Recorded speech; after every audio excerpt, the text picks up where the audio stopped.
നമ്മുടെയൊക്കെ വിവാഹം നടക്കുന്നത് എപ്പോഴാ? വിവാഹ പ്രായമെത്തുന്ന നേരത്ത് പെണ്ണിന്റെയോ ആണിന്റെയോ രക്ഷകർത്താക്കൾ ഏതെങ്കിലും ഒരു ബ്രോക്കറെ സമീപിച്ചു പറഞ്ഞ് അയാൾ അന്വേഷണത്തിന്റെ ഇടയിൽ ഒരു ചെറുപ്പക്കാരനുമായി വിവാഹം ഉറപ്പിക്കുമ്പോ ആദ്യം വന്ന് വിവാഹവേദിയിൽ നിക്കാഹ് നടക്കുമ്പോഴല്ല, നിക്കാഹിന്റെ തുടക്കം അവിടെയല്ല. യഥാർത്ഥത്തിൽ നമ്മുടെ വിവാഹം ഉറപ്പിക്കുന്നത് എപ്പോഴെന്നറിയോ?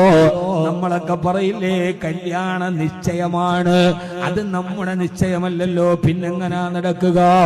ഹബീബായ നബി സല്ലല്ലാഹു അലൈഹി വസല്ലം പറയുകയാണ്, ഒരു കുട്ടി അവളുടെ ഉമ്മാടെ ഗർഭാശയത്തിൽ കിടക്കുന്ന നേരത്ത് അല്ലാഹു സുബ്ഹാനഹു വ തആല റൂഹുദാൻ വേണ്ടി മലക്കിനെ പറഞ്ഞു വിടുമ്പോ വകതബലഹുൽ റിസാഖ വല്ലാജാൽ, ആ ഗർഭാശയത്തിൽ കിടക്കുന്ന കുട്ടിയുടെ അവനാണാണോ പെണ്ണാണോ, ആണാവണോ പെണ്ണാവണോ, കറുത്തതാവണോ വെളുത്തതാവണോ, ഷക്കിയാവണോ സയ്യിദാവണോ, ആ കുട്ടിയുടെ ഭാവിയെ തീരുമാനിക്കുമ്പോ ആണാണെങ്കിൽ അവിടെ കൃത്യമായി എഴുതി വെക്കും ഇവന്റെ ഭാര്യയായിട്ട് ആരാണ് വരേണ്ടത്, പെണ്ണാണെങ്കിൽ എഴുതി വെക്കും അവളുടെ ഭർത്താവായിട്ട് ആരാണ് വരേണ്ടത്.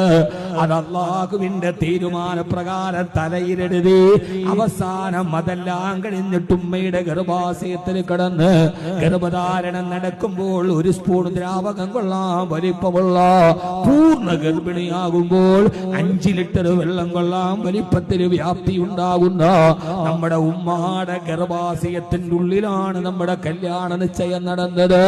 അല്ലാതെ നമ്മുടെ വിവാഹത്തിന് മുമ്പ് വീട്ടിൽ കെട്ടിപ്പൊക്കിയ പന്തലിലല്ല മോളെ. അത് അല്ലാഹുവിന്റെ തീരുമാനം വന്നു.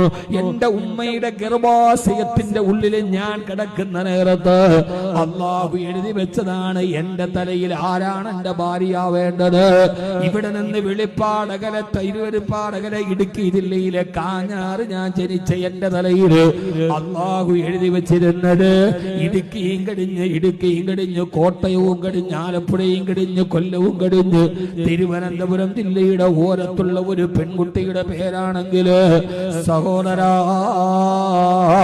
അതെല്ലാം കഴിഞ്ഞ് തിരിച്ചു പോകുമ്പോ 9 മാസം കഴിഞ്ഞ് നിന്നെ പ്രസവിക്കപ്പെട്ടിട്ട് ആ പ്രസവത്തിന് ശേഷം കൈകാലിട്ടടിച്ചു വളർന്ന് നിന്റെ നിന്റെ ബാല്യം കടന്ന് ആ സമയത്ത് ബാല്യം എത്തിക്കഴിയുമ്പോ കുട്ടിപ്പാവാടയും ഇട്ടിട്ട് കല്ലുകൾ ഇങ്ങനെ കയ്യിൽ വെച്ചിട്ട് നീ ഇങ്ങനെ കല്ല് കളിച്ച് നടക്കുമ്പോ കാലിൽ ഇങ്ങനെ കല്ല് വെച്ചിട്ട് ചാടി ചാടി നടക്കുന്ന നേരത്ത് നിന്റെ ഭർത്താവായി അല്ലാഹു നിശ്ചയിച്ചവൻ എവിടെയോ ഒരു സൈക്കിൾ ടയറും ഉരുട്ടിയിട്ടൊരു കുട്ടി നിക്കറും ഇട്ടുകൊണ്ട് നടക്കുന്നുണ്ട്.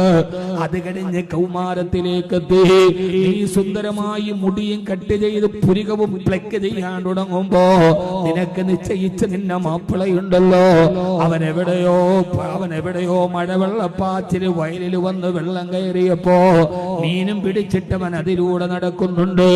അവസാന യൗവനമെത്തുമ്പോ വിവാഹത്തിന്റെ പ്രായമെത്തിക്കഴിയുമ്പോ നിന്നെ മാതാപിതാക്കൾ ഇങ്ങനെ ആലോചന തുടങ്ങുന്ന നേരത്ത് 1 കണ്ടു ശരിയായില്ല, 2 കണ്ടു ശരിയായില്ല, ചിലത് തലേ ദിവസം വന്ന് ഒഴിവായി പോയി.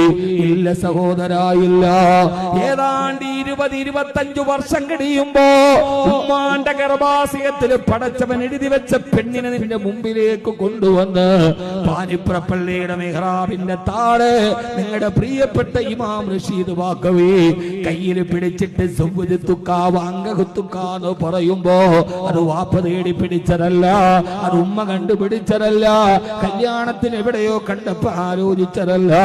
4-ാം മാസത്തിൽ അല്ലാഹു എഴുതി വെച്ചതിനെ അവൻ തന്നെ കണ്ട് കൂട്ടുമുട്ടിച്ചതാണ്. 22 വർഷം ഇതിനെ ഒളിപ്പിച്ചു വെച്ച് അവസാനം അതിനെ തന്നെ നിന്റെ ജീവിതത്തിൽ കൊണ്ടുവന്ന് കൂട്ടിമുട്ടിക്കുമ്പോ ഇത് അല്ലാഹുവിന്റെ ദൃഷ്ടാന്തമല്ലാതെ മറ്റെന്താണ്?